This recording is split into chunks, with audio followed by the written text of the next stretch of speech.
ativamente, deixando saudável com leituras, coisas boas, custa mais para ter este declínio. Verdade. É aquele que não ativamente, supostamente, né, ele tem este declínio com maior rapidez. Isso é mito ou verdade? Verdade, é verdade, porque como é que acontece com o cérebro? Nós temos, em média, 10 bilhões de neurônios no cérebro, né? Isso é verdade. Mas não é o número de neurônios o que determina a inteligência, é o número de conexões que são feitas. Então, quanto mais sinapses a gente faz, quanto mais conexões, o que acontece? Quanto mais a pessoa vai a vida inteira mantendo a mente em funcionamento, o que acontece? Por exemplo, faltou uma palavra aqui para mim. Eu facilmente vou lá e pego uma outra palavra em termos de sinônimo e vocês nem percebem que fugiu aquela palavra. Por quê? Porque eu tenho um outro sinônimo aqui para usar, tá? Então, isso assim, o que acontece? A pessoa tem muito mais sinapses, à medida em que ela vai perdendo algumas sinapses, é mais lento, né? Então, não quer dizer que a pessoa esteja protegida, que ela não venha a ter uma doença degenerativa. Não é isso, é que como ela tem muito mais sinapses, torna-se muito mais lento esse processo. Quem está ao redor custa mais para perceber. Claro, naqueles casos de declínio lento, né? Não aqueles casos de declínio súbito, não. Mas é verdade. Então, por isso, assim, quanto mais a pessoa se mantiver em atividade, é mais ou menos como tu falar de músculos. Se tu mantém atividade física, teus músculos também ficam mais fortes.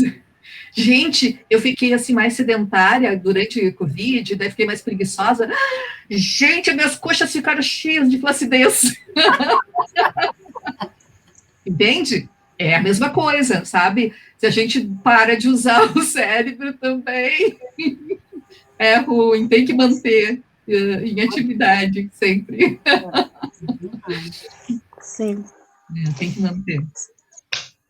Mas tem mais então. Coisa aqui, ó.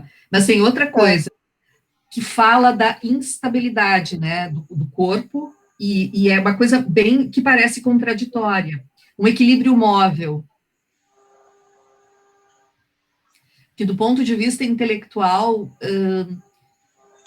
a gente vai mudando assim, ó, tá sempre mudando, e isso é o cérebro, ou seja, a gente tá sempre ali, as neurociências vêm mostrando isso hoje, né, a gente está sempre desaparecendo uma sinapse de alguma coisa que a gente não usa mais.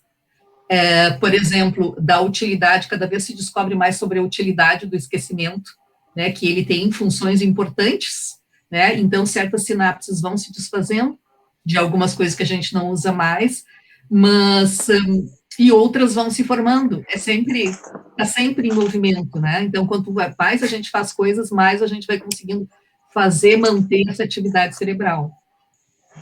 Então, mobilidade, mas um equilíbrio móvel, ou seja, ele não vai ficar do mesmo jeito, não vai ficar parado do mesmo jeito.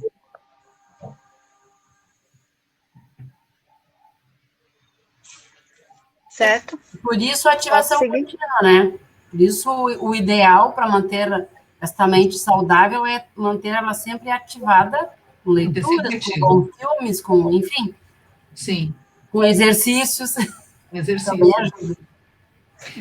Um dia uma médica disse assim para mim, é bom fazer palavras cruzadas. E aí eu disse, eu não sei vocês, mas eu não tenho paciência. O Fernando sempre faz palavras cruzadas da 0 hora. Eu digo, não, o meu marido faz as palavras cruzadas, ele só me chama quando tem as palavras difíceis. Só as que ele não sabe fazer, que ele me chama.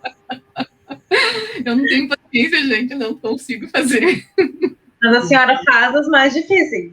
Só as palavras difíceis. Só no finalzinho, aquelas que ele não consegue. Aí ele chama. Então a senhora faz potencializado, né? A senhora faz potencializado. Só as últimas palavras.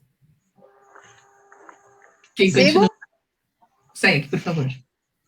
É, portanto, em termos de equilíbrio que vamos descrever a evolução da criança e do adolescente. Deste ponto de vista, o desenvolvimento mental é uma construção contínua comparável à edificação de um grande prédio, que, à medida que se acrescenta algo, ficará mais sólido, ou a montagem de um mecanismo delicado, cujas fases gradativas de ajustamento conduziriam a uma flexibilidade e uma mobilidade das peças, tanto maiores quanto mais estável se torne o equilíbrio. Mas é preciso introduzir uma importante diferença entre dois aspectos complementares desse processo de equilibração. Devem se opor, desde logo, as estruturas variáveis, definindo as formas ou estados sucessivos de equilíbrio, a um certo funcionamento constante que assegura a passagem de qualquer estado para o nível seguinte. Paremos aqui. Sim. O que vocês entenderam disso? Gente, ele é muito denso, né? É. O que vocês entenderam disso? A primeira parte ali é o que a senhora já falou, é uma pergunta, né? A senhora já falou que vai acoplando, né? Que não vai mudando, que os conhecimentos... Não é substituição, é a integração. Que não há substituição, que há absorções. A primeira parte é isso que ele quis dizer, né? Isso, não é simplesmente assim, porque às vezes a gente tem aquela sensação, logo que a gente começa a estudar fases do desenvolvimento, tanto do cognitivo quanto do afetivo, né? Por exemplo, quando a gente estuda lá as fases de Freud, né, a gente pensa que tem a oral, a anal, a fálica, tudo ordenadinho. Na verdade, elas vão se interligando. A pessoa está ali passando por todas, tem resquícios de tudo. Do ponto de vista, então, cognitivo, não é assim, essa substituição. Tudo vai se integrando, né, a tudo. Beleza. Mas, nessa questão... Diga. Eu também anotei aqui, na verdade, não sei se fiz uma compreensão adequada, né? Mas quando ele fala ali do desenvolvimento mental, eu penso que quanto mais se acrescenta, mais sólido ele fica. E aí, isso eu associei com a questão dos possíveis, né? Porque à medida que ele vai ficando mais sólido, tem a possibilidade de abertura para as novidades, enfim, e para a construção de novas estruturas. Porque o que acontece? Eu cheguei lá no formal, eu tenho, de repente, uma determinada capacidade de pensamento. Ou cheguei no operatório concreto, por exemplo, tenho uma determinada capacidade de pensamento. Por exemplo, eu tenho a conservação das propriedades físicas do objeto. Por mais que a gente deforme o objeto, por exemplo, eu pego a massinha de modelar, não interessa o formato que ele tome, ele continua sendo o mesmo tanto de massinha de modelar, ou seja, ele é móvel, porque ele aceita isso, ou seja, a gente vai passando por situações diferentes, muda o conteúdo, muda o formato da massinha, mas eu posso substituir a massinha por água, por fichinhas, e não interessa, tudo que tu mude, né, e é bem bonito quando a gente vê a criança dizendo isso, não, mas continua a mesma massa, tem umas que chegam à conclusão e dizem assim, mas não interessa, tudo que tu só está mudando o formato, é sempre a mesma massa. Tem algumas que dão um fechamento bonito, assim, é sempre a mesma massa. Então, assim, ó, por mais, ou seja, atingir um equilíbrio tal, que não adianta, tu pode ficar testando e dizendo que o amiguinho disse isso, o amiguinho disse aquilo, não adianta, ele chegou àquele estado de equilíbrio, tu pode ir incomodando a criança à vontade que ela não vai mais voltar atrás. Atingiu aquele equilíbrio, ele não se perde nunca mais, a não ser, claro, em situações de doença, um acidente, né? Ela não vai nunca mais perder aquilo. Ou seja, ela descobriu essa mágica de que tu pode botar em qualquer formato, ele continua sendo a mesma massa. E, ao mesmo tempo, é móvel, por quê? Porque tu pode aplicar cada vez mais a uma gama maior de conteúdos. Na verdade, vai ampliando, porque é difícil que a gente consiga aplicar, né? A gente vai, na vida da gente, vai aplicando uma certa coisa, um certo grupo de conteúdos. E cada vez mais a gente vai se dando conta que pode aplicar a conteúdos maiores. Quando criança, por exemplo, descobre a capacidade de classificação, ela vai aplicando aquela classificação a tudo que ela vê na frente, né? É a bolinha, é a folha, e começa a organizar tudo que ela vê na frente dela, né? Então, faz o papel de carta, a gata está aqui, ó, a gente tem um pé de caqui que o Fernando cuida, que este ano está carregado de caquis, e a gente está com mais passarinhos. Gente, a gata está aqui do meu ladinho, os olhos regalados, estou de olho nos passarinhos. Tá. Eu me distraí aqui com a gata. Me distraí com ela aqui. Quem é que estava falando? Me desculpa. A Muriel, Maria. Tá, Muriel. Não, Maria Elisete. A Muriel falou? Não, já falei. Eu digo assim, esse parágrafo, eu acho que ele resume os estádios. Quando a gente já tem um pouquinho mais no meu entendimento, né? Ele faz uma coisa bem sintética dos estádios sensório motor, pré-operatório, operatório concreto e formal.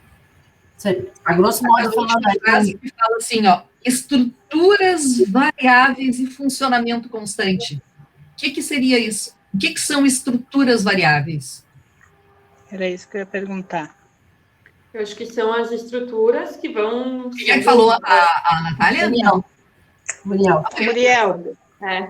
Eu acho que essas estruturas variáveis são as construções que a gente pode fazer a partir daquilo que a gente vai assimilando e acomodando. E esse funcionamento constante seria, eu penso, assimilação, acomodação e adaptação, que seguem aquele mesmo padrão, que é sempre dessa forma que a gente adquire o conhecimento. Então, a partir disso, a gente vai construindo estruturas, e essas estruturas são variáveis, porque elas vão absorvendo outros esquemas e vão se modificando continuamente. Não sei se é por aí. Ótimo. Então, as estruturas são variáveis. Com que estrutura que a gente nasce? Eu acredito que no início a gente tem aqueles movimentos que são mais reflexos, né? A gente tem as possibilidades de construir as estruturas. Então, a partir desses primeiros mecanismos, reflexos, enfim, a gente vai... O funcionamento, a partir daí, eu acho que ele é constante, né? E aí, a partir daqueles movimentos iniciais, a gente vai tendo a possibilidade de construir as estruturas. Não sei se é isso. Então, as estruturas são variáveis. A gente nasce com aqueles reflexos, que são uns poucos reflexos, então, uma estrutura vai variando, todo ao longo da vida a estrutura vai variando. Então, é isso, assim, quando a gente olha pelas imagens, realmente, vão se modificando. O cérebro de um recém-nascido, ali tem algumas sinapses, né, pouquinhas, né, que daí elas vão vão aumentando, vão se tornando mais complexas, o desenho ali essas sinapses vai formando esse emaranhado. Então, a estrutura vai se modificando, mas o funcionamento é sempre o mesmo, ou seja, é um mecanismo de adaptação, que é composto pela assimilação e acomodação. E é isso, por exemplo, como é que se dá a adaptação? Que Piaget, lá nas primeiras obras, especialmente no Nascimento da Inteligência da Criança, ele faz um relato das teorias que existiam predominantes na época e que ele achava que não explicavam bem o mecanismo de adaptação. Então, tem algumas teorias que explicam o mecanismo de adaptação pela influência do meio. Tem outras que explicam, por exemplo,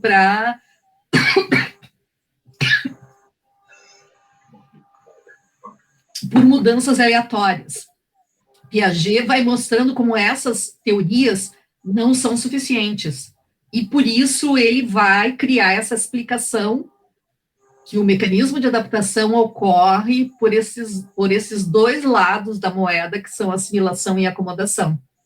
Então, por meio de dos exemplos que ele vai trazendo, é para mostrar isso, né, que a adaptação vai acontecer, ou seja, a gente nasce com um cérebro que é capaz, que tem uma estrutura X que nos permite ter reflexos, mas a gente nasce com a possibilidade, como disse a Natália, desculpa, não é a Natália, é a Muriel, como disse a Muriel, essa possibilidade de se adaptar, né? Então, a gente nasce, esse mecanismo de adaptação, né, vai nos acompanhar a vida inteira.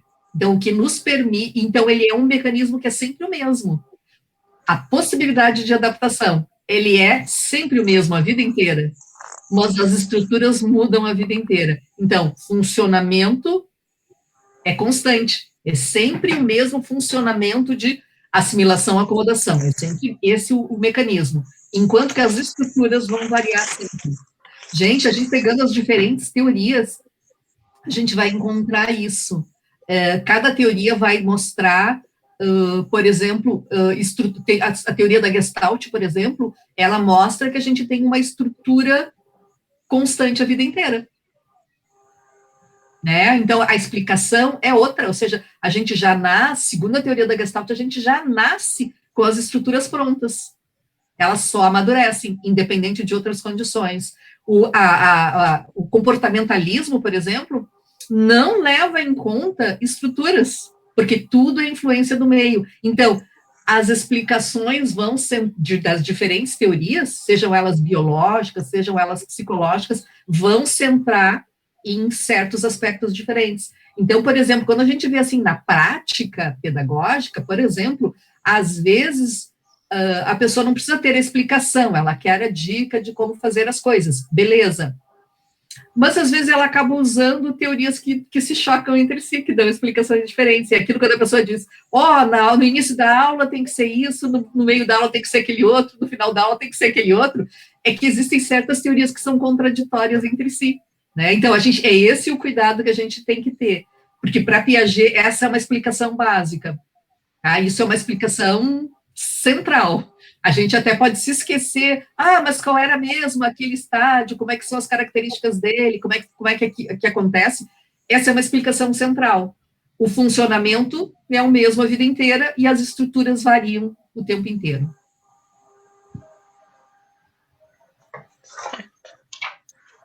Seguindo? Mais alguma pergunta aqui? Então, vamos lá, porque agora esse aqui, o parágrafo é grande. Comparando-se a criança ao adulto, ora se é surpreendido pela identidade de reações. Fala-se, então, de uma pequena personalidade para designar a criança que sabe bem o que quer e age, como nós, em função de um interesse definido. Ora, se descobre um mundo de diferenças, nas brincadeiras, por exemplo, ou no modo de raciocinar, dizendo-se, então, que a criança não é um pequeno adulto. As duas impressões são verdadeiras. Vou dar uma parada aqui, não sei se alguém quer falar alguma coisa, porque esse parágrafo é grande, então vou dar uma... Tá. Até aqui, ok? Só fazer um gancho ali a criança não é um pequeno adulto, porque lá no século XVII, a criança era considerada um mini adulto, né? O que mudou é que este conceito mudou. E agora, aparentemente, parece que a gente tem um retorno a isso. Não sei por que tu acha isso. Principalmente pela vestimenta das crianças. As meninas muito parecidas com se arrumar, passar batom, salto alto, enfim. Mas eu não sei, a palavra não é a palavra mais adequada, né? Mas é que se fala muito isso, né? Porque quando a gente olha, assim, em termos de indústria, de roupas, faz muito pouco tempo que começou a ter roupas específicas para as crianças também. Porque as crianças usavam também as roupas dos adultos. Porque, na verdade, assim...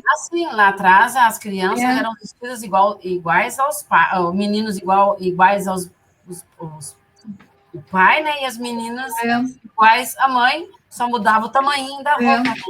E hoje, pelo que se vê, né? A menina está sendo vestida quase que igual a mãe. A aparência da menina, ela tá assim, com 7, 8 anos, as meninas parecem que são umas mocinhas já. Mas é que na verdade, assim, existe esse discurso, né, tu entende? Assim, eu escuto muito esse discurso, assim, tal, mas eu não sei se ele é correto, porque, por exemplo, se a gente pega algum tempo atrás, a gente sabe que a primeira menstruação foi se antecipando cada vez mais, né? Porque há uns 2 séculos atrás, a menstruação, a menarca, né, a primeira menstruação, ela tendia a ocorrer mais tarde. Então, assim, por que a festa de 15 anos? Por que 15 anos é um marco? O debut, por que a idade é 15 anos o debut? Apresentação na sociedade e vem a questão da menstruação, então, né, de ser mocinha. Exatamente, porque com 15 anos, em geral, as meninas menstruavam, então já podiam casar, senta lá, leva um pedaço de carne para o mercado, porque daí já podiam casar, né? Porque já tinham menstruado, então a menstruação acontecia mais tarde, beleza. E daí já menstruou, já tá para casar. É isso.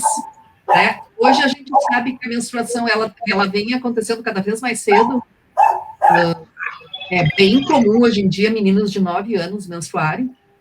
E as meninas negras nos Estados Unidos, 6 anos, tem sido bem frequente, desde os 6 anos. Eu menstruei com 9 anos e meio. Tem sido mais... Na menopausa aos 47, muito cedo. Cedo. Mas hoje em dia está se tornando cada vez mais comum, está baixando cada vez mais a idade. Então,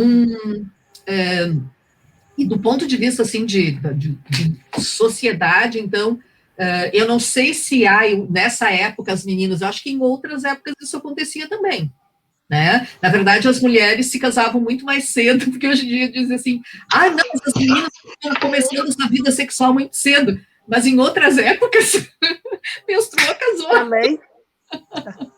Né? Eu acho que é muito assim, localizado, de pouquíssimas gerações para cá, que as mulheres começaram a deixar para mais tarde, deixar para se casar depois, para ter filho depois, por exemplo, mulheres já assim, das últimas gerações, né? De deixar para ter filho depois que tiver feito. Só faz a faculdade, o mestrado, o doutorado, arranje bom emprego, agora eu vou pensar em ter filhos. Acho que é de um determinado nicho, né? Acho que é um determinado grupo que a gente não pode generalizar. Mas é uma questão interessante essa, né? Porque eu acho que é de um grupo social e não da cultura como um todo. Né? Acho que é um grupo específico. É que nem quando a gente fala da geração Z, da geração Y, é de um grupo social, né? Não é da geração de todo mundo como um todo. Né? Porque é só daquele grupo que tem acesso ao que está mais avançado. Porque cada vez mais, assim, entre as minhas amigas, entre as colegas, professoras, gente, todo mundo deixando para depois. Aí chega uma certa hora que pensa, agora quero ter filhos. Daí a pessoa já atingiu uma idade mais elevada e aí tem dificuldades. Muitas. Mas, enfim, era só para dizer que é uma questão controversa, né? Mas era Eu só vou isso. seguindo. Sério. Do ponto de vista funcional, isto é, considerando as motivações gerais da conduta e do pensamento, exigem funções constantes e comuns a todas as idades. Em todos os níveis, a ação supõe sempre um interesse que a desencadeia, podendo se tratar de uma necessidade fisiológica, afetiva ou intelectual. A necessidade apresenta-se, neste último caso, sob a forma de uma pergunta ou de um problema. Em todos os níveis, a inteligência procura compreender e explicar, só que as funções do interesse, da explicação, são comuns a todos os estágios, isso é, invariáveis, como funções, não é menos verdade, que os interesses, em oposição ao interesse, variam consideravelmente de um nível mental a outro, e que as explicações particulares, em oposição à função de explicar, assumem formas muito diferentes de acordo com o grau de desenvolvimento intelectual. Ao lado das funções constantes, é preciso distinguir as estruturas variáveis, e é precisamente a análise das estruturas progressivas, ou formas sucessivas de equilíbrio, que marca as diferenças ou posições de um nível da conduta para outro, desde os comportamentos elementares do lactente até a adolescência. Em primeiro lugar, assim, gente, eu não posso ver erro de português que me dá uma dor no coração, ali até a adolescência. Se tem o até, o a é só artigo, não tem crase, tá? E tem o até.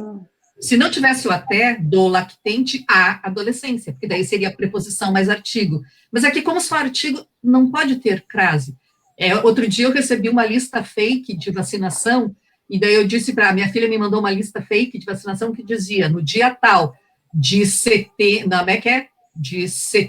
a 72 anos, com crase, né? Tudo era com crase, de 70 a 72, 69 a 70, 67 a 68. Eu disse, não, com crase em tudo isso aqui só pode ser fake. E era. A pessoa é doente, tá? Não é doente com crase, né? Não pode ver erro. Mas voltando aqui, E ele vai tratar depois em outros momentos também da questão da afetividade, ou seja, que sem o interesse não funciona. Ou seja, que tem que ter uma motivação para a gente fazer algo. Por exemplo, se alguém, vamos ver se para vocês isso funciona, se alguém disser para vocês assim, não, vocês precisam saber isso aqui, porque isso aqui vai cair na prova.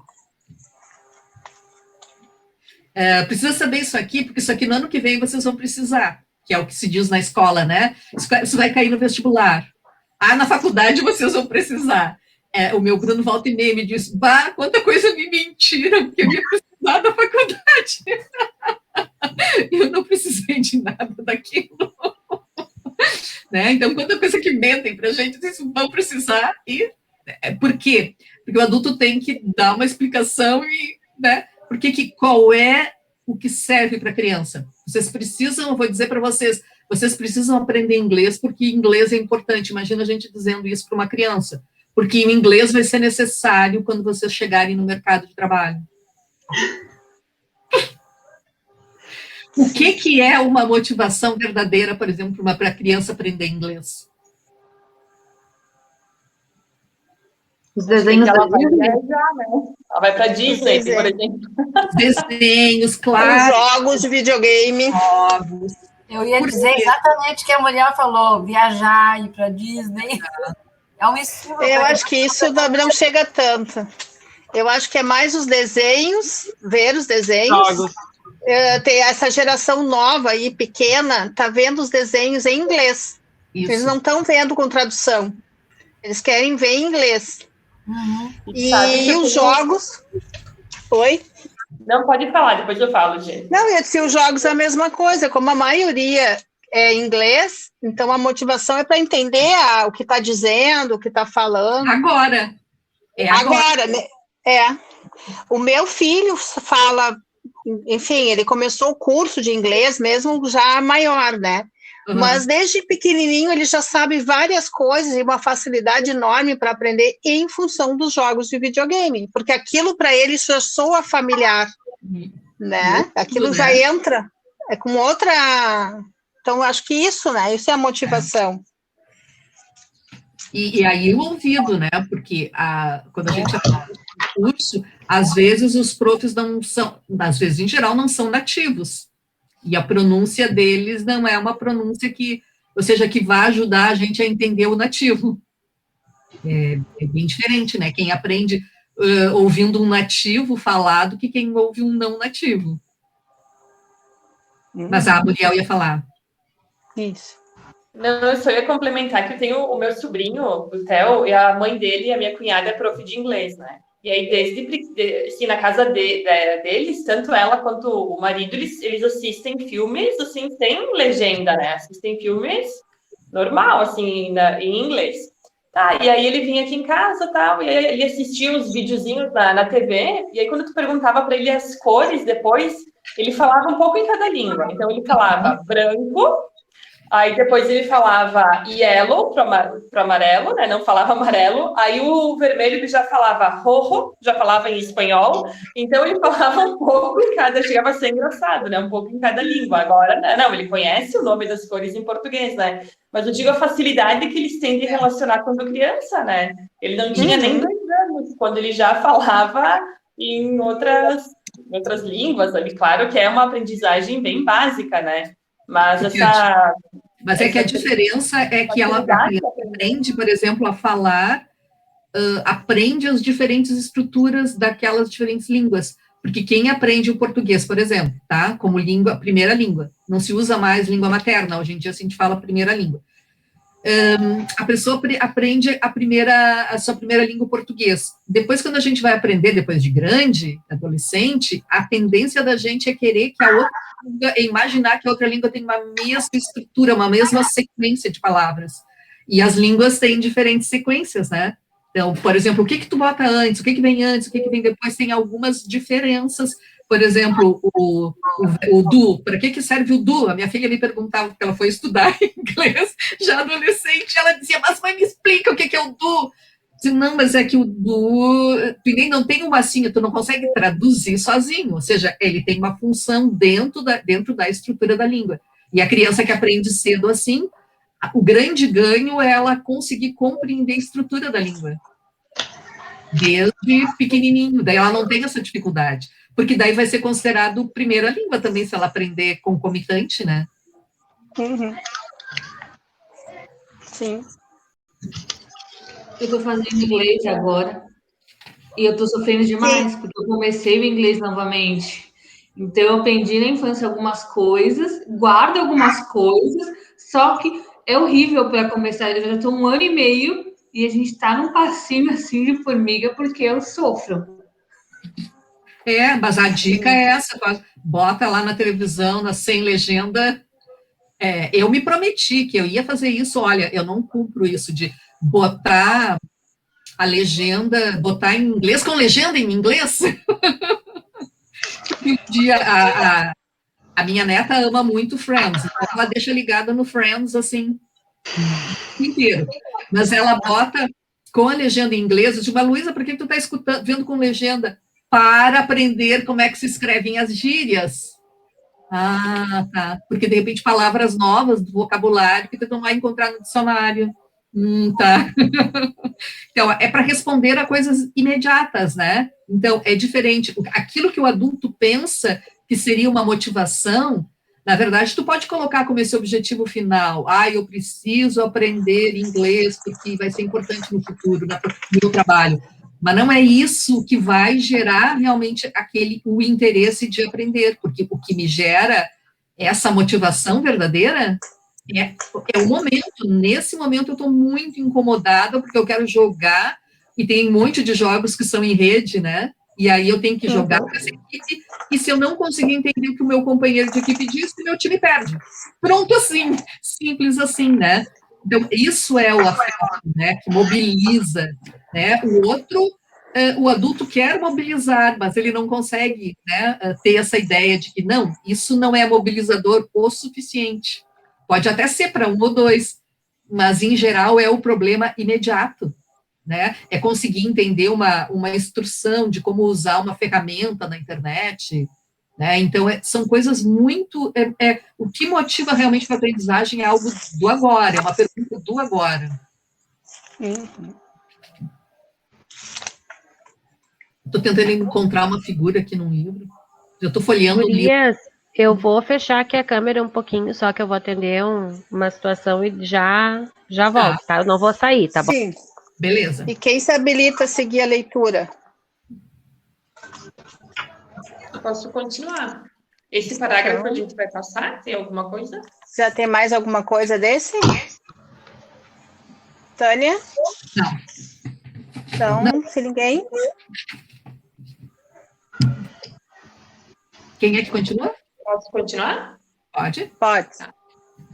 As estruturas variáveis serão, então, as formas de organização da atividade mental, sob um duplo aspecto, motor ou intelectual, de uma parte, e afetivo de outra, com suas duas dimensões, individual e social, interindividual. Distinguiremos, para maior clareza, 6 estágios ou períodos do desenvolvimento, que marcam o aparecimento dessas estruturas sucessivamente construídas. Primeiro, o estágio dos reflexos ou mecanismos hereditários, assim como também das primeiras tendências instintivas, nutrições e das primeiras emoções. Segundo, o estágio dos primeiros hábitos motores e das primeiras percepções organizadas, como também dos primeiros sentimentos diferenciados. Terceiro, o estágio da inteligência sensomotora ou prática, anterior à linguagem, das regulações afetivas elementares e das primeiras fixações exteriores da afetividade. Estes 3 primeiros estágios constituem o período da lactância, até por volta de 1 ano e meio a 2 anos, isto é, anterior ao desenvolvimento da linguagem e do pensamento. O estágio da inteligência intuitiva, do sentimento... Quarto, o estágio da inteligência intuitiva, dos sentimentos interindividuais e espontâneos e das relações sociais de submissão ao adulto, de 2 a 7 anos, ou segunda parte da primeira infância. Quinto, o estágio das operações intelectuais concretas, começo da lógica e dos sentimentos morais e sociais de cooperação, de 7 a 11 e 12 anos. E o sexto, o estágio das operações intelectuais abstratas, da formação da personalidade e da inserção afetiva e intelectual na sociedade dos adultos, a adolescência.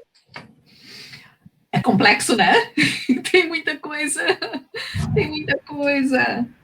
Natália, fala aí com a gente, Natália. Fala aí com a gente. Ela tá com uma carinha de cansada. Oi? Oi. Fala Eu aqui. tô lendo. Eu tô lendo. Tá. Então, é sempre uma questão de organização. Por exemplo, uma coisa é, eu quero ir, a criança pode ir lá no pré-operatório, por exemplo, a gente pode treiná-la a memorizar várias informações. Fizeram até um experimento com isso, treinando a criança. O objetivo era antecipar as noções de conservação.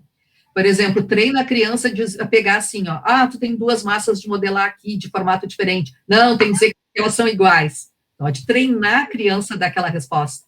Pode treinar a criança a dar várias respostas. Então, por exemplo, isso tudo são várias respostas treinadas. A gente pode deixá-las separadas assim. Ou a gente organiza como uma totalidade. Ou seja, eu não preciso memorizar tudo isso. Elas formam uma organização. É uma organização, é uma maneira de uma estrutura mental que vai ser sempre assim. Eu não preciso memorizar cada uma delas.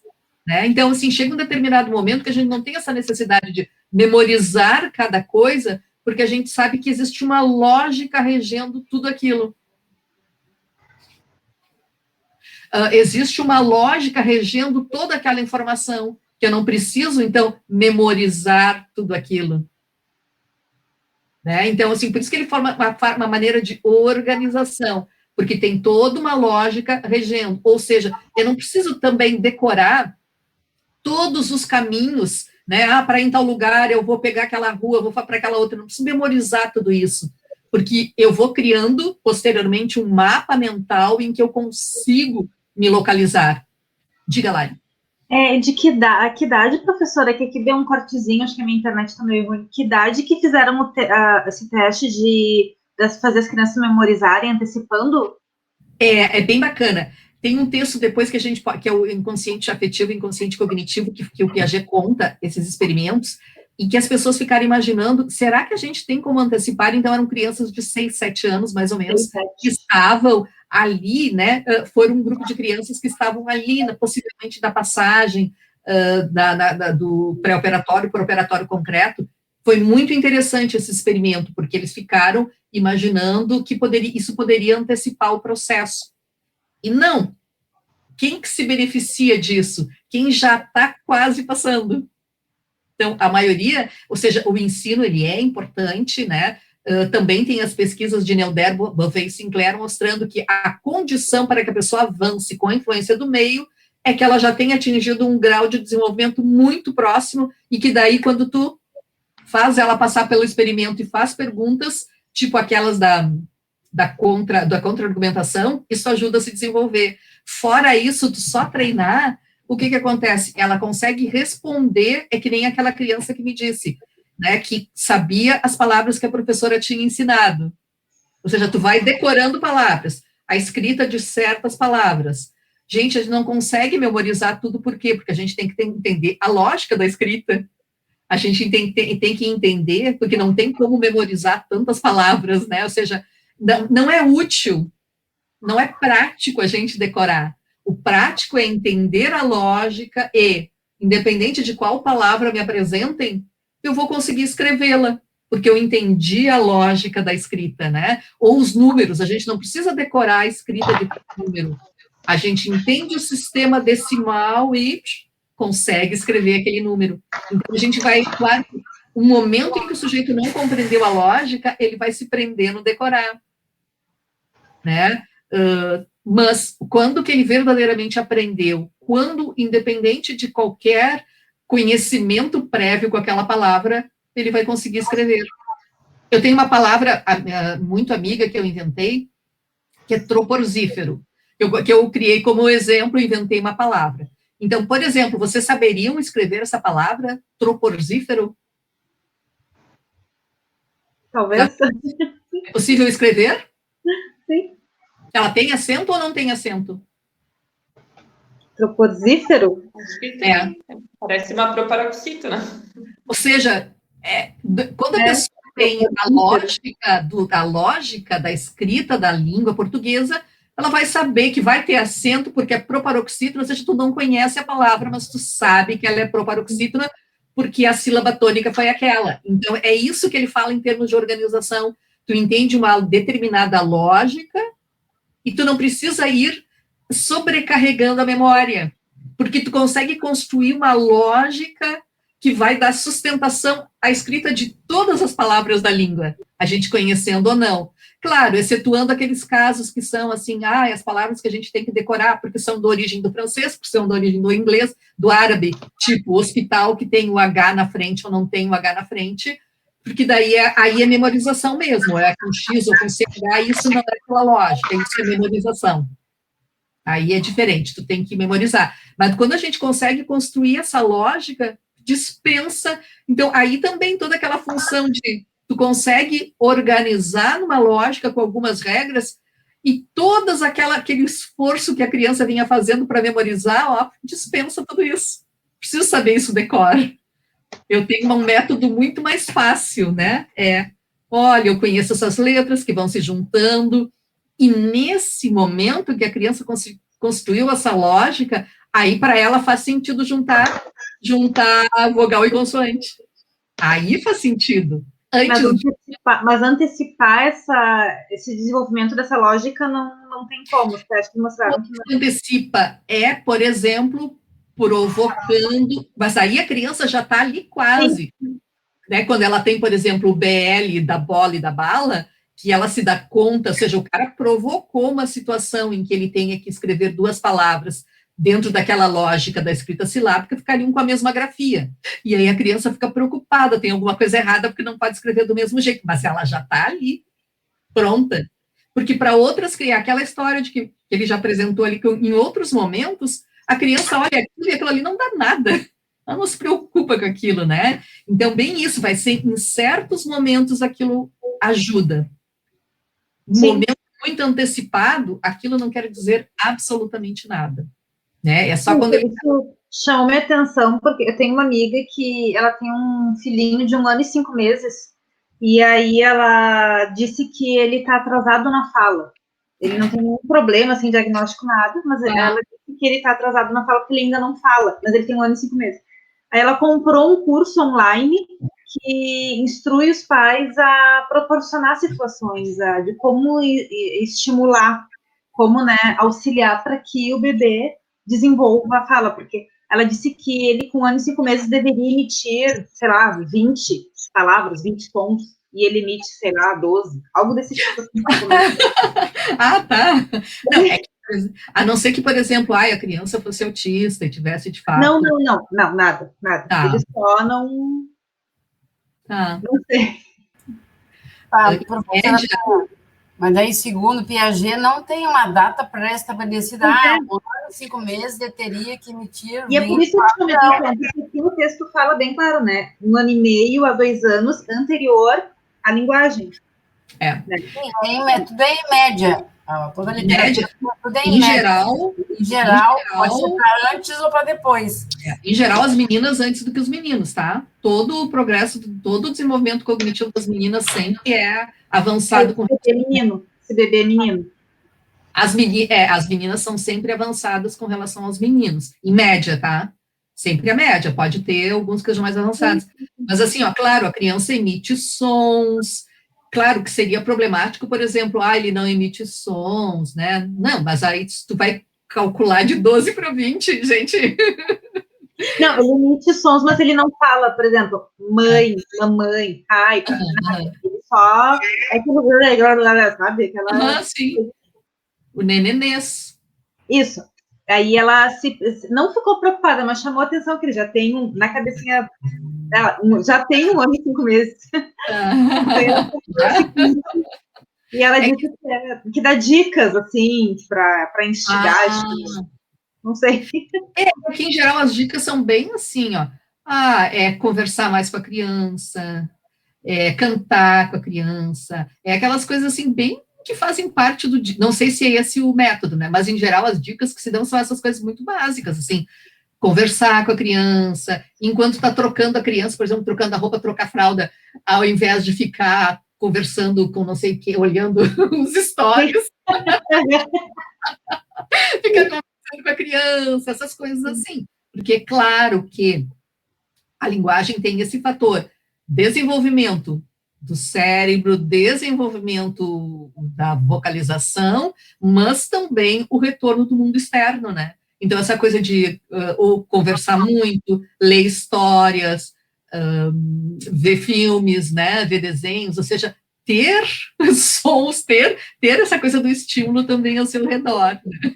Mas, claro que sim, assim, médias, e claro que sim, se ele não tivesse nenhuma vocalização, ele não tentasse se comunicar, isso seria problemático.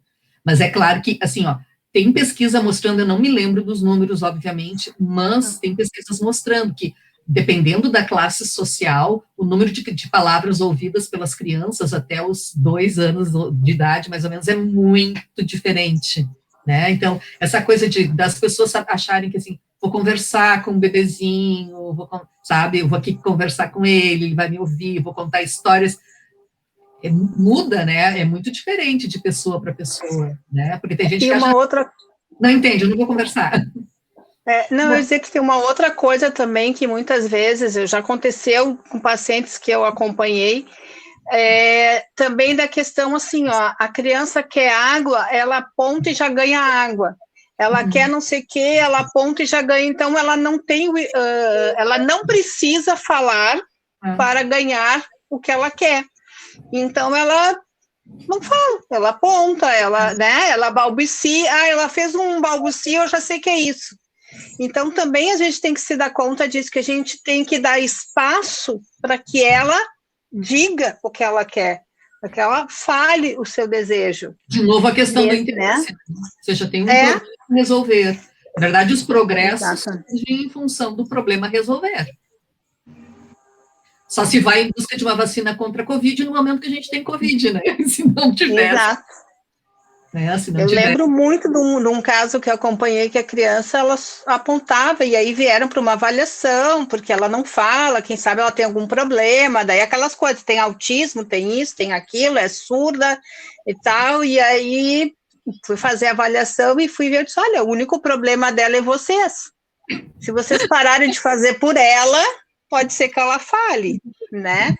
Porque eu provoquei aqui e ela acabou se esforçando, fazendo um esforço para dizer alguma coisa, né? Porque eu comecei a provocar, né? Então... Mas no caso... não falei assim, desse jeito tão... Não falei assim, né? Mas é que nem... eu acho que entra muito também numa outra avaliação que eu fiz, que os pais vieram porque a criança estava com dificuldades de aprendizagem. Elas não estavam conseguindo aprender no primeiro ano e não estavam ainda escrevendo e tal. E aí eu fui fazer algumas coisas com ela, uns exercícios, umas coisas com ela, assim, bem básicas, assim. E aí eu disse, olha, tu já levou ela num oftalmo? E a mãe disse, até já me disseram, mas eu achei besteira. Eu disse, então faz assim, ó. Antes de eu te dar uma avaliação qualquer, eu quero que tu faça uma avaliação oftálmica com ela, e aí depois tu retorna aqui. O que aconteceu? Ela precisava de óculos. E aí eu queria que a criança aprendesse a escrever, se a criança nem enxergava as coisas direito. Bom, ela botou óculos e não sei por que o problema de aprendizagem sumiu. Mágica. Mágica. Né? Mágica. Né? Eu tô atendendo... Hein, prof? Desculpa te cortar, Giane. Não tem problema. Pode falar. Desculpa, eu não vi. Eu tô atendendo uma criança que logo na primeira sessão, né, brincando com as letras e tal, aí para ganhar a criança para si, tu começa a elogiar, né, que olho bom que tu tem, né, aquela coisa brincando, né, aí ele disse, não, pro, o meu olho não é bom, eu enxergo tudo pequeno, eu já falei pra mãe.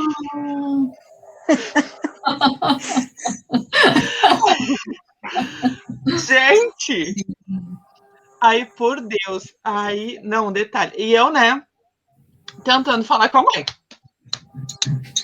Tentando. E a mãe fugindo. E eu atrás. E a mãe fugindo. E eu atrás. A mãe foi aquela coisa básica. Aí, tá, lá pelas tantas, eu consegui pegar a mãe quando ela veio trazer a menina, né? Aí eu expliquei, olha, assim. O B tá reclamando, porque eu achei muito forte uma criança falar assim, não, porque não entendeu, não é bom. Nossa, eu já tinha falado. Gente, ele foi pro oftalmo e o guri fez assim, ó. Melhorou assim, ó. E às vezes as pessoas não prestam atenção nos sinais, sabe? É. Que a criança tá explicando, olha, não tô enxergando. Pois Tá é. pequeno. E a mãe contando que tem, tudo no computador ele tem que aumentar. Então... Nossa. Até porque, se a gente vai pensar assim, os desenhos das letras, eles são muito parecidos entre si, né? A gente poder fazer uma diferenciação de um desenho para outro não é fácil. E, às vezes, ainda, as profs, assim, querem tornar mais lúdico para a criança e, às vezes, dificultam que, por exemplo, botam uma carinha na letra, sabe? O Azinho, ao invés de ser o A, porque, assim, quanto mais simples for o desenho, melhor, para tu discriminar, por exemplo, o A e o O, quanto menos rabiscos ele tiver, mais fácil. Aí tu bota, por exemplo, um cabelinho, um olhinho na letra, nossa, fica uma viagem, fica muito mais complexo, né? Mas a pessoa faz um sentido de tornar mais agradável, mais lúdico, né? E acaba complicando mais. E o maior desafio para eles quanto a isso é a letra cursiva, né? É. Porque na letra cursiva eles começam a... Eu quando fiz a cadeira de avaliação, né, de testes, a Marina fez comigo, de testes. Então a professora falava uma coisa, eu já viajava outra coisa no desenho, que eu sou muito criativa, né? Ela mostrava uma coisa e eu, não, mas eu tô vendo isso, sabe? Com as crianças, de uma maneira que eles consigam reconhecer as letras, a cursiva, e eu fico brincando assim, gente, tu não tá vendo? A letra B, olha ali, ó, é a tua mãe sentada grávida de ti. Aí eles começam a fazer comigo. É óbvio. Aí eles assim, a vaca, né? A vaca. Gente, o V emendado, eu falo assim. Claro. Aí, não, mas realmente eu consigo ver, sabe? Aí eu assim, gente, o V cursivo, vocês não estão vendo o rosto da vaca. Pelo amor de Deus. Aí eu vou no quadro, desenho, ele fala assim, ai, Sora, pior que é verdade. Eu não enxergo. Marina conta o que era fazer a avaliação comigo. A professora fazia assim, ó, eu não acredito que tu tá vendo isso. Gente, não vejo nada. Era assim mesmo. Mas outra disciplina difícil, essa de testes, assim, até aplicar. Eu tinha uma dificuldade porque tinha que falar números, né? E a pessoa tinha que falar números ao contrário. Eu tenho uma dificuldade. Daí, na hora que ela começou a falar o número ao contrário, eu me perdi e atrapalhei toda a aplicação do teste porque eu não consegui fazer o número ao contrário. Então, assim, coisas que eu percebi aplicando o teste. Assim, E é bem o que tu falou agora, assim, sobre a questão de números, né? De ficar mais próximo. Porque quando tu olha o VISC no imediato, tu olha e fala assim, isso aqui é...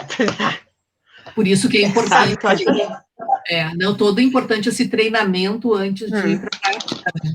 A pessoa aplicar nos amigos, nos inimigos, né? Nos que estão próximos, para poder pegar essa fluência, né? Tem que ter a fluência, senão não tem jeito. Não vai ter. Então, vocês viram que... Eu vou ter que me ausentar porque eu tenho reunião de pais agora às 7 horas, mas fica gravado. E eu gostei muito, professora, da didática da leitura na sequência do texto, porque não fica perdido e a gente consegue interagir, porque também a gente está num ambiente, numa rotina tão corrida, né?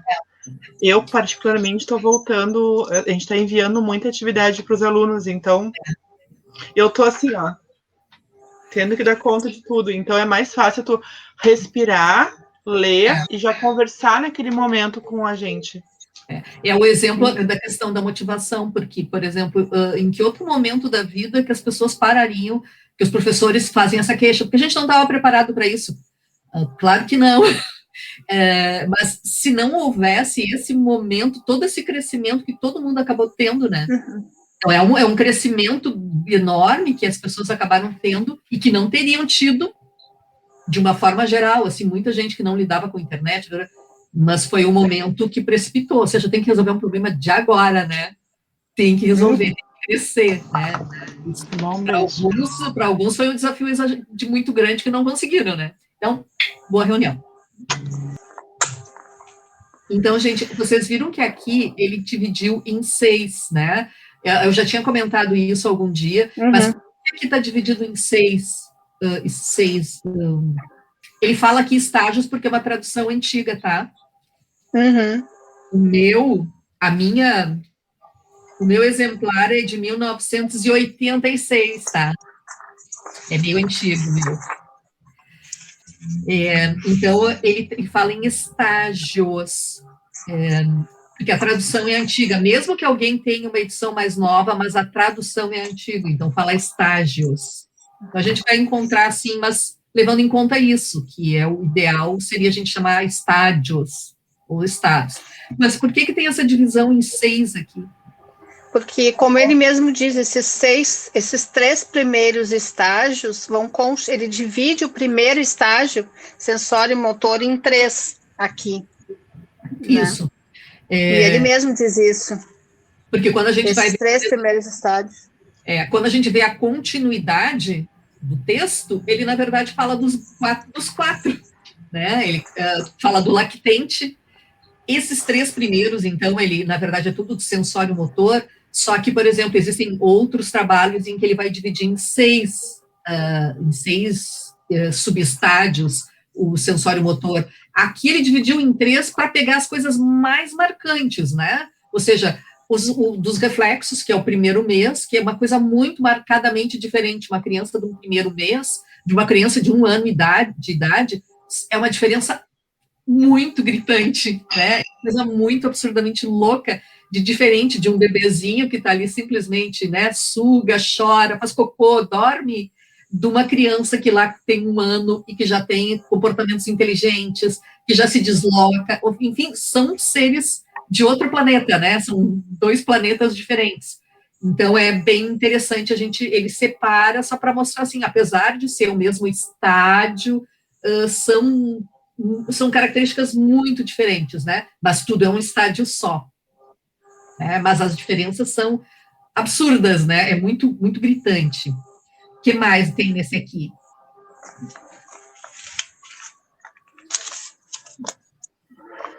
Vocês viram que aqui o 4º estágio, ele chama de inteligência intuitiva.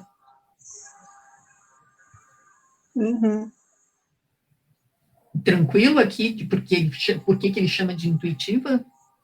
Tranquilo ou paramos? Se puder explicar. Beleza. Gente, o que significa a intuição? É quando a gente consegue, é uma inteligência baseada na percepção imediata. Às vezes está correta, às vezes não, né? Mas é uma resposta que é dada pela percepção. Então, assim, o cara não vai pensar sobre aquilo, mas é uma coisa muito mais, assim, na sensação. Quando, por exemplo,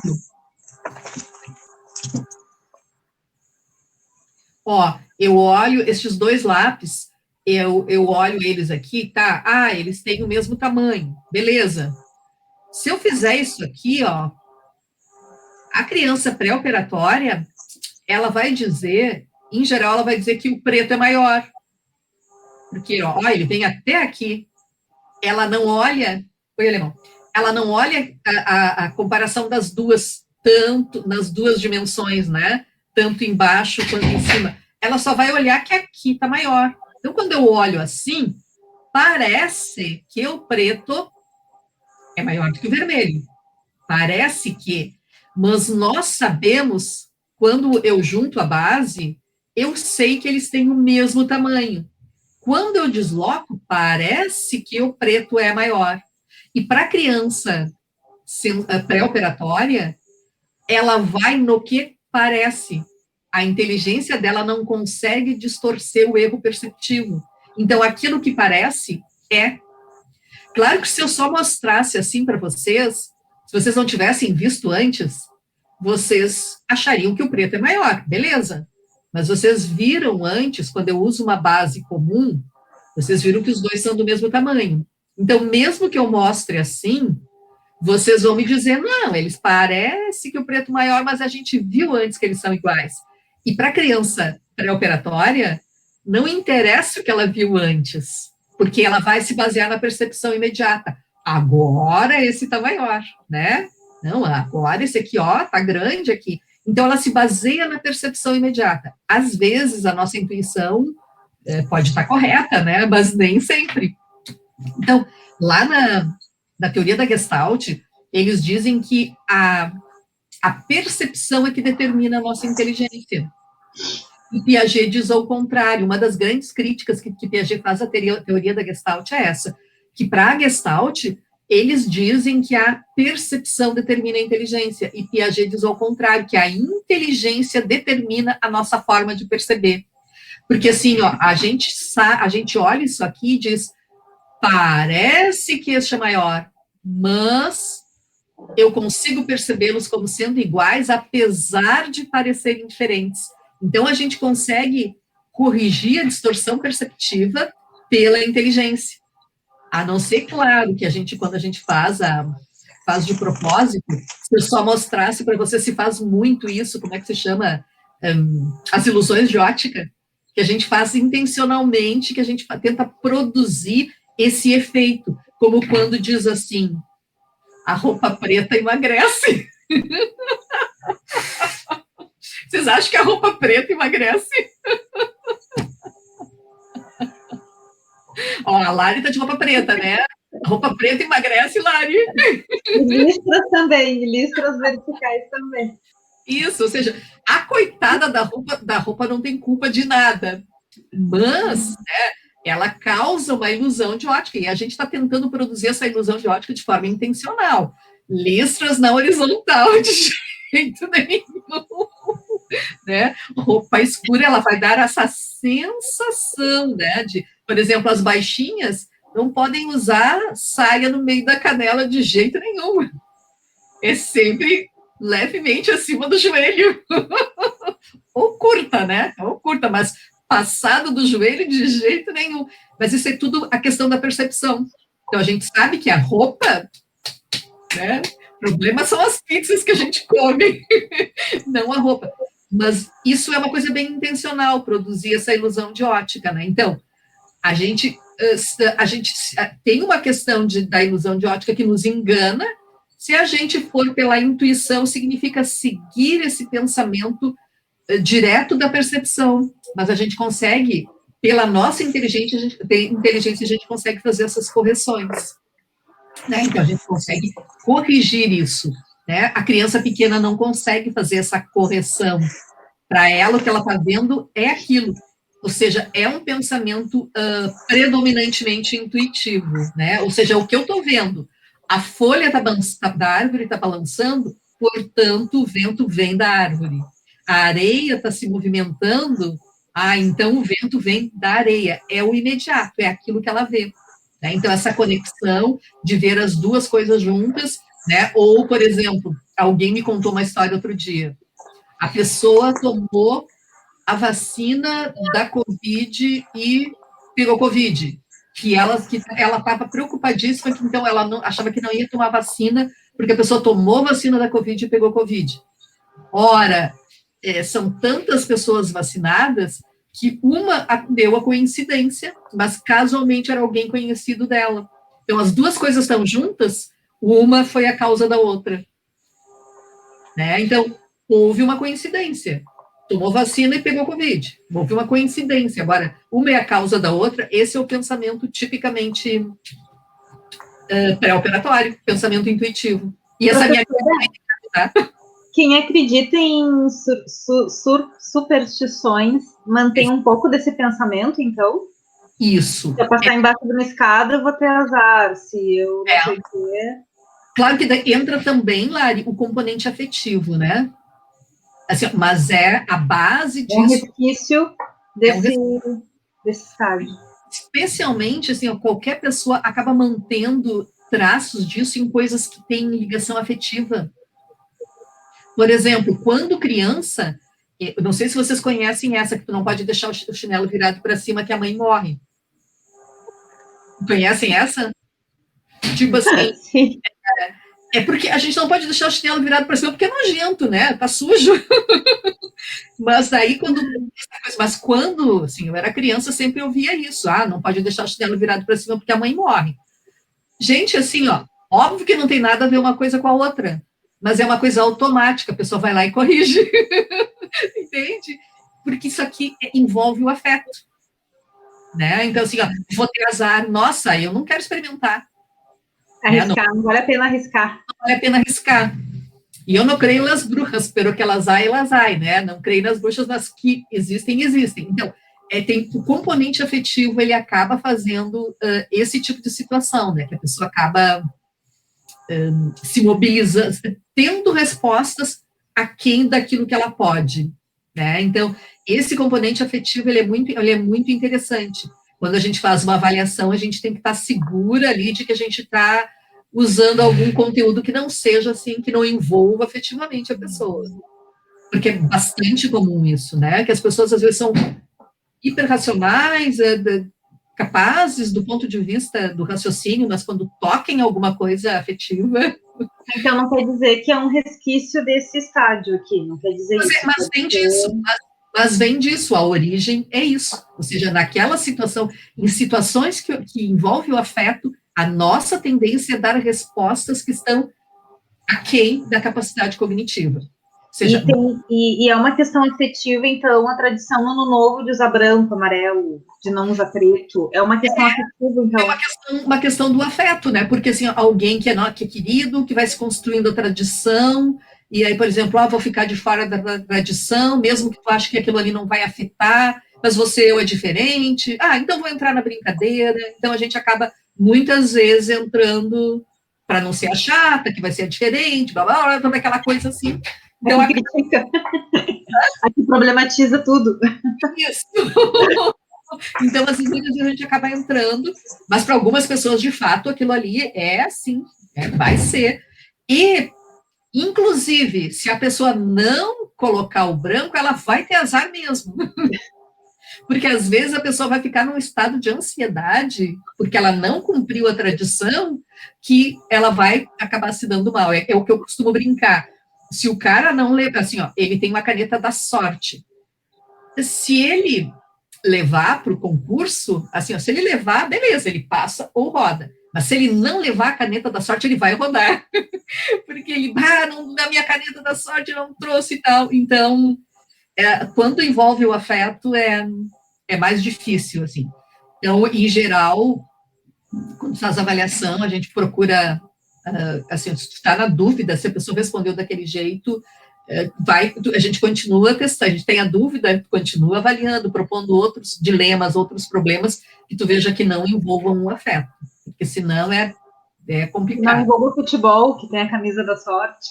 Exatamente, senão o cara, assim, porque quem me ensinou, foi o professor Jorge Ribeiro que me ensinou, né, que não, mas que eu comentei, eu lavei a camiseta do não sei o que, ele foi teu professor? Jorge Ribeiro? Nossa, ele me xingou muito, que a culpa era minha. Porque onde é que foi com ele que, assim, nossa, tu não pode fazer isso, tem que começar o campeonato com a camisa e ir até o final com a camisa. Ela já tá dura, já tá. Exatamente. Assim, ó, coitada da minha. Então, aqui em casa a gente já quebrou a tradição afetiva do peixe na Semana Santa. Aqui a gente não come peixe, ninguém gosta. Então a gente decidiu porque nós não temos problemas quanto a isso, e a gente come carne sem problema, e a gente não está ofendendo Deus por isso, né? Já resolvemos esse problema aqui em casa. Mas isso, causa dilema. Tu vê a tal ponto, gerou um dilema de achar que não está ofendendo, tu vê como se podia ou não. Foi uma decisão em conjunto, para a tomada de decisão de que sim, poderíamos abrir mão disso, de que todos estavam de comum acordo, caso acontecesse alguma coisa. Morreríamos presos! Estamos todos de comum acordo. Então tá. Daí ultrapassamos a primeira vez, não aconteceu nada, viu? Não aconteceu nada. Estamos todos vivos, bem, não ganhamos nenhuma praga. Então, ok, podemos continuar agora. Estamos há mais de um ano com Covid? Não, mas isso já faz tempo. Não, isso já faz tempo, já foi muito antes do Covid. Não, foi muitos anos antes do Covid. Gafanhotos, a praga dos gafanhotos, então. Pode ter sido nessa. Gente, mas é isso. Assim. Foi da H1N1. Foi da H1N1. H1N1. Mas é isso, assim, sempre está muito ligado, assim, esse pensamento intuitivo. E ele, normalmente, ele vem com uma coisa que aconteceu junto, né? Fez tal coisa, aconteceu tal outra. Então, uma está ligada com a outra. O pensamento intuitivo é muito assim, é aquilo que eu estou vendo agora, tá? A gente, embora a gente, quando vê só a conclusão do fato, claro, a tendência da gente é pegar... quando eu tinha... Estava trabalhando ainda lá na FACED, quando eu trazia a teoria da Gestalt para mostrar essa coisa de que a gente pega as totalidades, eu costumava fazer uma dramatização. Por exemplo, a mulher chega em casa e o marido está desligando o telefone, tá? Ele está desligando o telefone. E aí a mulher passa do lado do telefone e tem um número ali escrito, tá? Bem na mesma hora. Ela viu o marido desligando o telefone e viu um número escrito com o nome Marisa e um número de telefone. Aí ela, né, olha aquilo ali, ela automaticamente acha que ele estava falando com a Marisa do número do telefone. Agora, esse telefonema que ele já desligou era desse número de telefone. Invariavelmente, as pessoas pensam isso, porque formam uma totalidade. Isso é um pensamento, essa coisa intuitiva. Mas quem disse que esse número que está anotado aqui é o mesmo do telefonema que ele está fazendo agora? Quer dizer, pode ter sido alguém que ligou há 5 horas atrás e deixou um recado para ela, né? Mas as pessoas criavam histórias maravilhosas. Uma aluna uma vez já pegou as coisas do marido e já tirou pela janela, nem botou ele para fora de casa. Enfim, né? Então, a questão da totalidade, mas envolve o afeto, né? Então, quando envolve o afeto, a gente está mais propensa a fazer isso, né? Então, mas, professora, isso, no caso, quando se perpetua, no caso, essas tradições do adulto. Mas na criança, quando ela está nessa idade, desse estágio, tem também relação com o afeto ou não? É realmente a questão do que parece... Da proximidade. Que os eventos são próximos. O que acontece? Daí é com relação a tudo. É tudo, seja os eventos físicos, seja os eventos interpessoais, né? O adulto vai conservando, claro, a não ser que o raciocínio dele permaneça sendo... Sim. O que acontece? O adulto vai conseguindo desligar, desconectar, né? Mesmo que não esteja ali presente, o adulto vai conseguindo desconectar, né? Então, ele vai mantendo essa relação só nas coisas que têm relação com afeto, porque para a criança é tudo. É evento pessoal, é evento físico, né? Eventos do mundo físico, que depois a gente vai desconectando, né? Não tem ligação com Seria aquilo que a gente estava falando num outro dia da causalidade. Exatamente. Na criança é isso, é causal. Exatamente. As coisas que estão juntas, casualmente, elas estão juntas nesse momento. Mas não é uma relação de causa e efeito. E ela enxerga como sendo uma relação de causa e efeito, porque estão próximos, fisicamente ou próximos no tempo. Gradativamente, ela vai descobrindo, então, que não existe necessariamente essa ligação. Mas nas coisas que têm o afeto, a gente ainda vai tendo mais dificuldade de desconectar, né? Então, a gente pode ver uma pessoa do ponto de vista, assim, de coisas lógicas, tem um raciocínio super bom, mas do lado afetivo tem muitas dificuldades, né? É comum isso, tá? Porque sempre vai haver isso. A pessoa vai, quanto menos ligada aos afetos dela, mais ela vai conseguir ter respostas mais lógicas.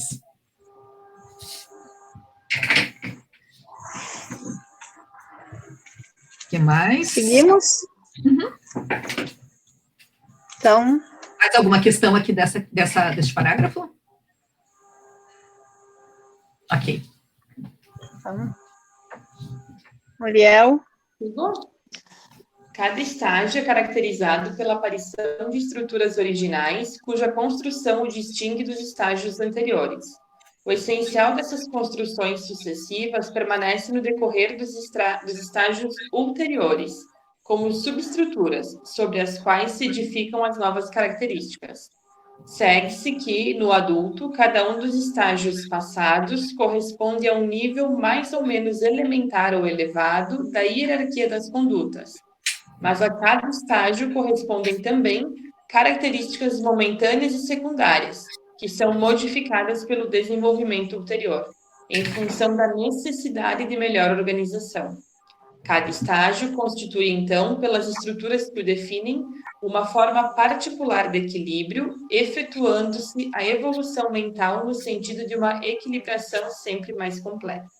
Então, esse aqui é a característica, aquela da integração dos estádios, né? Não vai embora, eles vão se integrando, vão se tornando mais complexos, ou, por exemplo, aquilo que agora foi a minha forma de raciocínio, no estágio seguinte, eu posso falar sobre aquilo.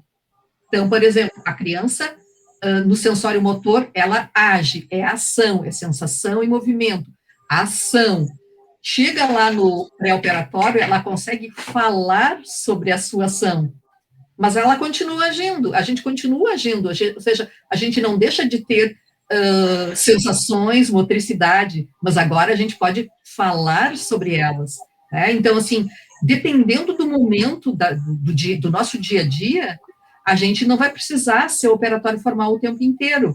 Aqui a gente está teorizando, a gente está estudando, mas em outros momentos a gente não vai ficar o tempo inteiro teorizando, né? A gente não vai ficar o tempo inteiro falando sobre teoria, filosofando o tempo inteiro, não. Vai ter momentos em que a gente vai conversar assuntos que, né, por exemplo, se eu vou ver o futebol, aqui, eu brinco com os guris que eu sou pé quente pro Grêmio. Quando eu chego perto, que o Fernando e o Bruno estão vendo o jogo, aí eu brinco que eu sou pé quente, que quando eu chego o Grêmio faz um gol.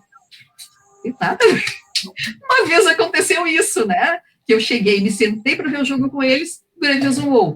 Então, ou seja, que graça terá se a gente o tempo inteiro diz assim, não, isso não tem nada a ver. Ou seja, é uma chatice, né? Então, nessa hora, é para brincar. Então, vamos brincar que a minha chegada vai influenciar o resultado. Né? Então, dependendo do dia, do que a gente está fazendo, a gente vai usar diferentes estruturas, ou para eu vou cozinhar. Não preciso necessariamente usar um raciocínio operatório formal para cozinhar. Será que precisa? Não sei, será que precisa? Eu acho que precisa, um pouco. É o que eu me lembrei de uma moça que uma vez trabalhou aqui na minha casa, que ela chegava, ela ia cozinhar, e, por exemplo, uma vez, a primeira coisa que ela fez foram ovos fritos e deixou em cima da mesa já. A primeira coisa. Ou seja, ela imaginou, ovo frito é uma coisa rápida de fazer, já vou deixar pronto. Precisa, viu? Precisa, né? Então, precisa de uma certa lógica. Sim. Ou seja, pode ser mais rápido de fazer, mas o que é mais rápido de fazer, normalmente a gente deixa para o final, né? Começa por aquilo que demora mais, vai calculando, para que tudo fique pronto ao mesmo tempo. Então, precisa de uma certa lógica. Então, assim, ó, em geral, isso é bem interessante, porque eu posso usar métodos diferentes. Ou eu vou decorando cada coisa, posso decorar cada informação, ou posso fazer uma totalidade. Né? Então, por exemplo, chegar a essa totalidade, o que for, mais rápido eu faço no fim. Isso é uma totalidade, eu não preciso memorizar. Não, os ovos vou fazer no final. Né? Então, é aquilo que eu formo, uma organização que substitui várias coisas decoradas. De repente, alguém tinha dito para ela, tu faz como última coisa, e daí ela se atrapalhou, a memória não funcionou, e ela pensou, vou fazer como primeira coisa. Não sei. Né? Então, mesmo as coisas, as tarefas simples do nosso dia a dia, a gente pode organizá-las, mesmo que elas envolvam o trabalho manual, elas podem. Esse trabalho manual vai ser organizado de acordo com diferentes lógicas. Né? Uma organização de uma mala. Né? Eu não sei, porque não sei vocês, mas ultimamente, quando eu viajo, eu só viajo de mochila. A pessoa não quer pagar bagagem. Então, o que a pessoa faz? Quando eu vou de carro, eu meto um monte de coisa. Posso querer isso aqui, o carro, o porta-malas vai lotado, o porta-malas é grande, vai lotado. Quando eu vou de avião, é uma mochilinha, né? Cada vez mais organizada e dá certinho, não falta nada. Então, até organizar uma mala envolve diferentes lógicas, né? Porque às vezes a pessoa leva uma mala cheia e não chega no lugar, não tem roupa para usar, porque nada combina com nada. Né? Ou a gente pode organizar de tal maneira que as coisas né, tudo fecha com tudo, né? Então, isso também, até a forma de fazer uma coisa tão simples assim, ela pode, qual é a lógica que está por trás? Porque eu não sei vocês, né? Porque cada vez a mochila vai diminuindo mais e funciona super bem. Né? A minha filha também, quando viajou, fez o ano sabático, ela levou uma mochila de 11 quilos para o ano inteiro. E ela estava acostumada a viajar com a mala, que nem tu falou, saindo coisa pelo ladrão, tinha que sentar em cima e fechar. Aí, como para onde ela ia, tinha que pagar a bagagem, né? Ela resolveu enxugar essa mala. E foi que virou uma aquelas mochilonas, né? De 11 quilos. Uhum. E ela ia e voltava com aquela mochila de ontem. Agora ela acostumou a viajar assim, ela não consegue mais usar a mala grande. Pois é. Ela desenvolveu uma organização na mala que comporta tudo que ela precisa, independente do tempo. Tem que levar, por 6 calcinhas. Eu vou ficar 15 dias. Eu já sei que eu tenho que lavar calcinha. Aí eu vou levar uma calça comprida com 3 ou 4 blusinhas para combinar, para fazer os lookzinhos. E a gente nem lembra disso. Vamos levar uma calça para combinar com a blusa. Uma coisa de... Não, pode levar 2 calças com 10 blusas. Para fazer os conjuntos de cada 10 Então, dias. isso o que significa? Análise combinatória. Análise combinatória é pensamento formal. Entendeu? Aí a gente também aqui começou a se adaptar com as malas pequenas em função dos voos, né? Para não despachar mala, que demora mais, vamos pegar a mala pequena e organizar tudo ali dentro. Antigamente era para demorar menos, né? Agora é porque tem que pagar. Mas é isso, a gente acaba usando essa análise combinatória para obter o maior número de combinações de looks, maior número de looks com a menor quantidade de itens. Então, isso a gente acaba usando um pensamento formal para resolver um problema de mala. Então, assim, a gente pode arrumar a mala usando diferentes técnicas, mas é isso. O mesmo problema pode ser resolvido por estratégias diferentes, né? Então, assim, qual é o melhor deles, né? Então, às vezes, qual é o melhor? Depende do objetivo que a gente tem. Sempre vai depender disso. Se o meu objetivo é levar a menor quantidade possível de peças e a maior quantidade de looks, bom, então, um raciocínio formal é mais interessante. Né? Então, depende sempre do objetivo que a gente tem. Tá. Eu ia, até em função do horário, para a gente falar dessa frase até aqui, finalzinho, e não seguir todo o parágrafo, porque ele é bem grande. E a gente fechava com essa página aqui. Pode ser. Pode ser? Podemos agora compreender o que são os mecanismos funcionais comuns a todos os estágios. Pode-se dizer de maneira geral, não comparando somente cada estágio ao seguinte, mas cada conduta no interior de qualquer estágio à conduta seguinte, que toda ação, isto é, todo movimento, pensamento ou sentimento corresponde a uma necessidade. Então, mecanismos funcionais, funções, assimilação e acomodação são funções, funcionamento, tá? Adaptação, então, é uma função que a gente divide em assimilação e acomodação, que são os dois lados. Para haver adaptação, tem que haver os dois. Então, isso é função, é o funcionamento, que está presente em todos os estádios. Mas que toda ação corresponde a uma necessidade. Por que eu vou fazer algo que eu não tenha necessidade de fazer?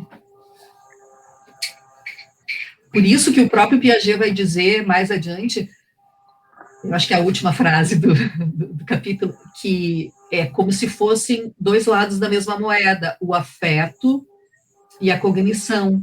A gente divide para poder estudar, mas eles estão ligados, ou seja, não tem como eu fazer alguma coisa, ter um progresso intelectual sem uma necessidade para isso.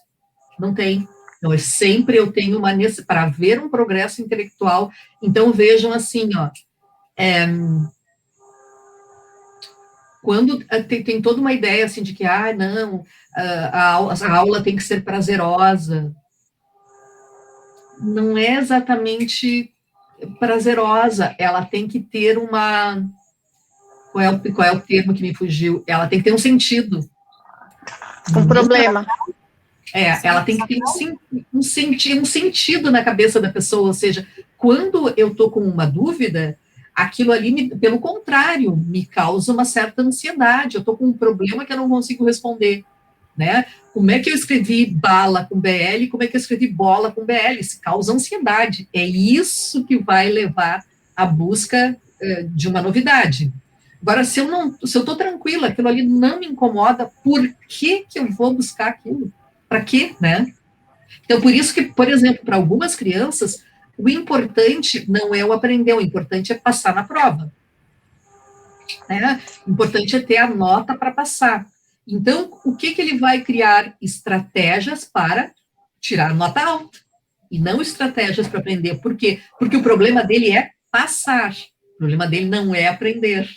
Né? Então, a gente acaba desenvolvendo muitas estratégias para sobreviver na escola. Por quê? Porque é isso que conta. O problema é passar de ano, o problema não é aprender. Né? Então, a gente vê as estratégias vão sendo criadas, muitas estratégias para isso. Então, qualquer coisa que a gente vai fazer é porque ela tem algo que está nos angustiando. Então, o que me angustia? É passar na prova ou é aprender, né? Então, sempre vai ter uma necessidade. A gente faz essa divisão, vai acontecendo todo esse desenvolvimento como se isso fosse acontecendo espontaneamente, assim. Não, existe alguma coisa que faz o cara querer crescer. Né? O bebezinho está ali recém-nascido, ele não fica pensando, um dia eu vou querer ser operatório formal. Um dia seria operatório formal. Não, ela está feliz ali, né? A criança que dá suas respostas pré-operatórias, por exemplo, ela está feliz ali, ela está na dela, vivendo a vida dela feliz. O adulto que olha e diz, ela ainda não é capaz de fazer tal coisa, mas ela está feliz daquele seu jeito de ser. Né? É como quando às vezes o Bruno me explica algumas coisas aqui de coisas elétricas e eu digo, sou feliz assim, né? Assim, tô feliz a minha, né? Não é a criança tá ali, bem, ela tá feliz. Então, o que mobiliza a fazer alguma coisa? É sempre esse estado de desconforto. O que mobiliza a gente a aprender é o desconforto e não o conforto. Claro que assim, é diferente a gente ter uma sala de aula que seja amigável, que seja, né? Porque às vezes ela pode ser divertida, prazerosa e não levar à aprendizagem, né? Por exemplo, a gente vai, às vezes, a algum teatro, um filme que a gente ri o tempo inteiro, mas não significa que necessariamente a gente tenha aprendido algo. Foi prazeroso, né? Então, em termos de aprendizagem, não é o que nos mobiliza para a aprendizagem, mas é o desconforto de eu ter uma dúvida. Não é aquele desconforto que eu tenho, que é assim, ó, tipo, tenho medo do professor, se ele me chamar, eu posso responder errado, ele vai tirar minha nota. Não, esse não é esse tipo de desconforto, né? É o desconforto gerado pelo conflito intelectual. Mas como que é isso? Como que é isso quando, por exemplo, não sei se já contei para vocês que a minha professora, lá dos primeiros anos, desenhou uma bússola no quadro. E daí eu olhava aquele desenho daquela bússola e para mim era aquela coisa muito absurda. Como é que, para que servia aquela porcaria daquela bússola se os pontos, a agulha da bússola ficava parada num lugar, que a professora disse, a bússola sempre aponta para o norte, e desenhou a agulhinha da bússola desenhada, a flechinha apontando para o Nzinho. Quer dizer, mas para que serve essa porcaria dessa bússola se ela está sempre parada no mesmo lugar? Então, assim, ó, que desconforto isso. E isso perdurou durante muito tempo. Até que, sei lá quanto tempo depois, um vizinho me mostrou uma bússola de verdade. E aí eu disse, ai, que alívio! A flecha se movimenta. Que alívio foi! Então, assim, é esse desconforto que leva à aprendizagem, esse desconforto cognitivo, né? Então, assim, se está tudo bem, eu olho para aquilo, não me questiono, não. É esse desconforto cognitivo, que eu acho que os meus colegas não tiveram isso, né? E continuaram acreditando que a bússola ficava paradinha ali, então ficaram felizes para sempre. Eu gosto muito, né, de a bússola, eu acho uma coisa interessante. Então, uma vez eu levei para uma aula e levei a bússola ali para circular entre as pessoas, e uma pessoa pegou, uma adulta, né, professora, olhou e disse, a flechinha gira. A dúvida dela perdurou por muito mais tempo do que a minha. Tá, gente. Então, já chegamos no 30. Paramos, então, nesse parágrafo, daí a gente começa a partir ali da criança, né, da página 15, na próxima semana. Tá bom, chefe. Bom, chefe. Eu só organizo. Ótimo. Então tá, gente. Bonita. Nos vemos semana que vem, então. Meninas, só para explicar, só para avisar, eu não mandei ainda a dessa semana, tá? Da semana passada ainda a aula, porque eu vou ter que organizar o nosso drive, que já com a função de várias aulas já lotou. O outro drive que não é do Dropbox, o do drive mesmo. Então, amanhã, provavelmente, eu vou reorganizar ele, eu já vou, na verdade, acho que eu vou pegar mais espaço para dar conta das nossas aulas todas, porque para mim enviar para vocês, eu preciso compartilhar, na verdade, no Drive. Quando eu mando por e-mail, ele compartilha o Drive, porque ele é muito grande, tá? E até eu ia dizer para vocês, se vocês puderem baixar para vocês, tá? Eu posso daí tirar do Drive, porque eu já baixei também para mim, né? Daí eu baixo para mim, e aí quando eu vou enviar por e-mail, ele leva para o Drive, né? Não dá para criar um canal no YouTube? Posso criar. Posso, não tinha pensado nisso, viu? Já estava só pensando mas posso sim. Porque pode criar um canal com público, que qualquer um possa acessar, ou pode ser não público. Sim, privado. Privado, né? Pode ser? Tá. Então tá. Pessoas bonitas. Mas então, só para saber, tá indo? Ou então ouvir o YouTube e ouvir Drive. Beijo. Boa semana. Até a próxima. Até. Tchau.